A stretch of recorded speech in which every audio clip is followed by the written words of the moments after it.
अज्ञानतिमिरान्धस्य ज्ञानाञ्जनशलाकया चक्षुरुन्मिलितं येन तस्मै श्रीगुरवे नमः। तस्मै श्रीगुरवे नमः। तस्मै श्रीगुरवे नमः। पिछली कक्षा में हमने देखा राजा दुष्यंत शकुंतला के सौंदर्य की प्रशंसा कर रहे थे कि ऐसा लग रहा है मानो शकुंतला को सृष्टिकर्ता ब्रह्मा ने चित्रफलक पर रख करके पहले उसका चित्र निर्माण किया और तत्पश्चात उसमें प्राणों का संचार किया। इसके पश्चात क्या कह रहे हैं और शकुंतला की प्रशंसा कर रहे हैं। अनाघ्रातं पुष्पं किसलयमलुनं कररुहैरनावेद्धं रत्नं मधुनवमनास्वादितरसम् अखण्डं पुण्यानां फलमिव च तदरूपमनघं न जाने भोक्तारं कमिह समुपस्थास्यति विधि। विदूषक को बताते हुए दुष्यंत कह रहे हैं अनाघ्रातम पुष्पम अनघम तद्रूपम अनाघ्रातम पुष्पम। शकुंतला का जो अनघ स्वरूप है, अनघ रूप है, निर्दोष निष्कलंक जो सौंदर्य है वह कैसा है? ऐसा लग रहा है मानो अनाघ्रातम पुष्पम, वह किसी के द्वारा भी न सूंघा गया पुष्प हो, अनाघ्रात पुष्प हो। और कररुहै ललूनम किसलयम, और कररुहै नाखूनों के द्वारा अलूनम नहीं छेदा गया कोमल पत्ता हो, नाखूनों के द्वारा न भेदित किया गया, न छेदित किया गया कोमल पत्ता हो। अनाविद्धम रत्नम, बिना बींदा हुआ रत्न हो। अनास्वादित नवम रसम, और ऐसा रस है, ऐसा नवीन मधु है जिसका आस्वादन नहीं किया गया है। पुण्यानाम च अखंड फलम इव, और पुण्यों के अखंड फल के समान है। विधि इह कम भोक्तारम समुपस्थास्यति इति न जाने, और सृष्टिकर्ता ब्रह्मा ने, विधि ने उसका भोक्ता इस संसार में किसको बनाया होगा यह मैं नहीं जानता हूं। शकुंतला का सौंदर्य बिना सूंघे हुए पुष्प के समान है, नाखूनों के बिना बेंदे हुए पत्ते के समान है, बिना बिधे हुए अनाविद्ध रत्न के समान है, और अनास्वादित नए मधु के समान है। अखंड पुण्यों के फल के परिणाम स्वरूप यह इसका अनघ निष्कलंक सौंदर्य है। न जाने विधि ने उस शकुंतला के भोग के लिए अर्थात उसके विवाह हेतु किसको निर्धारित किया है। तत्पश्चात विदूषक कहता है कि हे महाराज, अगर ऐसा है तो शीघ्र ही आप थोड़ी शीघ्रता कीजिए और शकुंतला को अपना बना लीजिए, ऐसा न हो कि वह किसी ब्रह्मचारी के हाथ में पड़ जाए। तब राजा कहता है कि वह परतंत्र है, क्योंकि अभी महर्षि कर्ण आश्रम में उपस्थित नहीं है, और तपस्वी बालिकाएं तो स्वभावतः भोली और लज्जाशील ही हुआ करती है। तब राजा कहता है कैसे? अभिमुखे संहृतम ईक्षणम हसितम अन्य निमित्त कृतोदयम विनय वारित वृत्तिरतस्या न विप्रतो मदनो न च संवृत।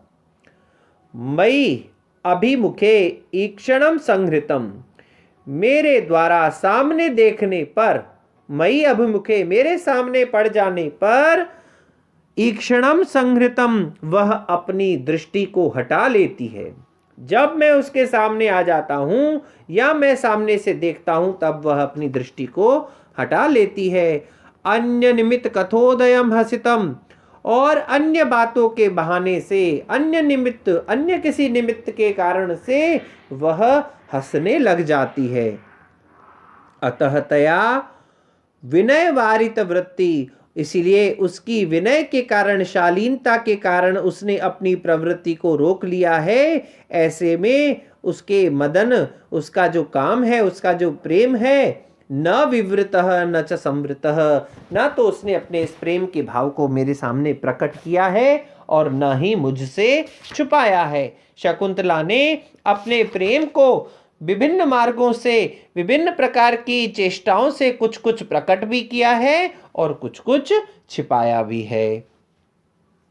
तब राजा की बातचीत हो ही रही है। उसी समय राजा को देख करके एक मुनि कुमार आता है और वह कहता है, क्या कहता है कि आश्चर्य है, तेजस्वी इस राजा का शरीर विश्वास उत्पन्न कर रहा है, या ऋषियों के तुल्य इस राजा के विषय में यह सर्वथा उचित ही है। एक ऋषि कुमार राजा के स्वरूप को देख करके राजा के विषय में उनकी प्रशंसा करते हुए क्या कहते हैं, अध्याक्रांता वसित्र मुना अप्याश्रमे सर्वभोगे रक्षा योगादयम अपि तपः प्रत्यहम संचिनोति अस्यापि द्याम स्पृशति वशिनः चारण द्वंद्व गीत पुण्य शब्दों मुनिरिति मुहु केवलम राजपूर्व।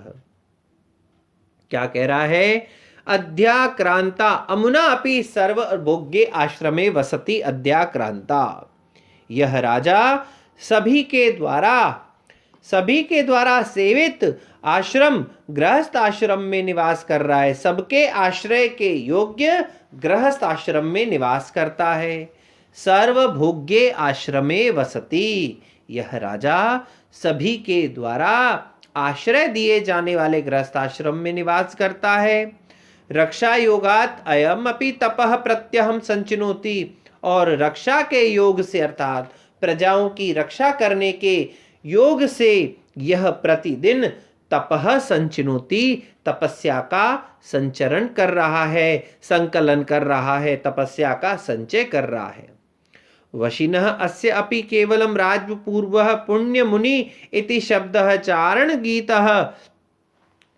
द्वंद्व गीतः मुहु द्याम स्पृशति।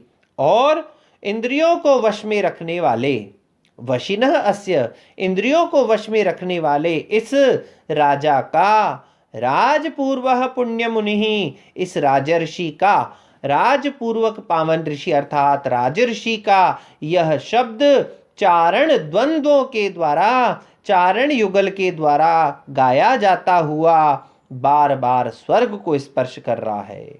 अर्थात इस राजा की प्रशंसा जब चारण लोग करते हैं तब वह प्रशंसा, इसका जो गान है वह इतना उच्च स्तरीय हो जाता है कि इसका जो कीर्ति है वह स्वर्ग को भी स्पर्श करने लग जाती है। यह तो राजा के पक्ष में इस श्लोक का भाव हुआ। इस श्लोक का दूसरा भाव मुनि के पक्ष में भी आ जाता है।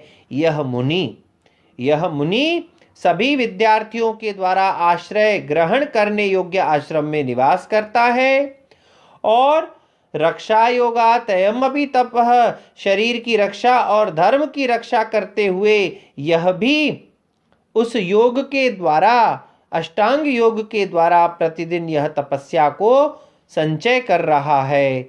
वशिनः अस्य, जितेंद्रिय इस ऋषि के, राजयुक्त पावन ऋषि अर्थात ऋषिराज के इस शब्द का किसके द्वारा, चारण द्वंद्व गीतः, विद्यार्थियों के द्वारा उच्चारण किया जाता हुआ इसका यश, इसका गान बार बार स्वर्ग का स्पर्श करता है। कहने का तात्पर्य, वह जो मुनि कुमार आया है वह राजा की प्रशंसा करते हुए कह रहा है कि इस राजा का प्रशंसा जो चारणों के द्वारा की जाती है वह बहुत ही उच्च स्तरीय हो रही है। और यह राजा जो है क्या कर रहा है, गृहस्थ आश्रम में निवास करता है और प्रजा की रक्षा रूपी योग से यह प्रतिदिन क्या कर रहा है, तपस्या का भी संचय कर रहा है। इस प्रकार चर्चा चल रही होती है। तब वह राजा और विदूषक के बीच फिर बातचीत होने लगती है। तब राजा अपने मन की एक और बात प्रकट करते हुए शकुंतला के विषय में क्या कहता है, क्व वयम क्व परोक्ष मन्मथो मृग शावै समम मेधितो जनः परिहास विजल्पितम सखे परमार्थे न गृह्यताम वचः।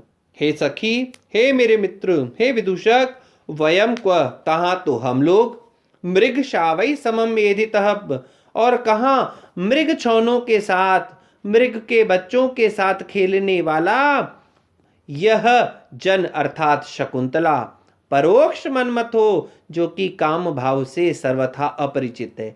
कहाँ तो हम राजा लोग और कहाँ मृग शावकों के साथ खेलने वाली यह काम भाव से सर्वथा अपरिचित यह शकुंतला।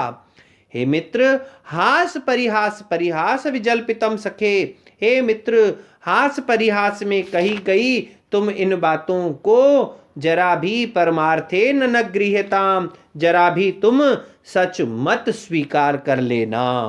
क्यों कह रहा है राजा? क्योंकि राजा की माता के द्वारा एक संदेश आया हुआ है कि उनको अपने किसी व्रत की पारणा करनी है और उन्होंने अपने पुत्र दुष्यंत को बुलाया है उस व्रत की पारणा हेतु। तो दुष्यंत का मन शकुंतला में आसक्त होने के कारण से दुष्यंत वहां से जाना नहीं चाहते हैं और वे इस विदूषक को, क्योंकि विदूषक को भी उनकी माता अपने पुत्र के समान मानती थी, उस बात को स्वीकार करते हुए राजा उसको कहते हैं कि तुम भी मेरी माँ के पुत्र ही हो, इसीलिए उस व्रत की पारणा के लिए तुम चले जाओ। तब अचानक से राजा को बात यह ध्यान आती है कि यह विदूषक बहुत बड़बोला है, कहीं ऐसा न हो ये वहाँ जाकर के मेरी माँ को या मेरी रानियों को जाकर के ये बात बता देवे कि मैं शकुंतला के प्रति आसक्त हूँ। तब वह कह रहा है, राजा उसको सफाई देते हुए कह रहे हैं कि हे मित्र, कहाँ तो हम जैसे राजा लोग और कहाँ मृग छौनों के साथ काम भाव से पूर्णतः अपरिचित यह शकुंतला, इसीलिए हम दोनों का किसी भी प्रकार से मिलन संभव नहीं है। इसीलिए हास परिहास में मजाक में कही हुई बात को तुम दिल से मत लगा लेना, तुम सच मत समझ लेना। राजा ये बात कह करके विदूषक को आश्वस्त कर रहा है कि ऐसा न हो कि कहीं इस बजाय मेरी इस बात को वहां जाकर के विदूषक जो है वहां रानियों के सामने इस बात को व्यक्त कर दे। अब आगे क्या होता है, विदूषक वहां से जाने के पश्चात क्या करते हैं और पीछे यहाँ दुष्यंत का शकुंतला के साथ पुनः मिलन होता है या नहीं, पुनः उनका एक दूसरे से वार्तालाप होता है या नहीं, इस विषय में हम चर्चा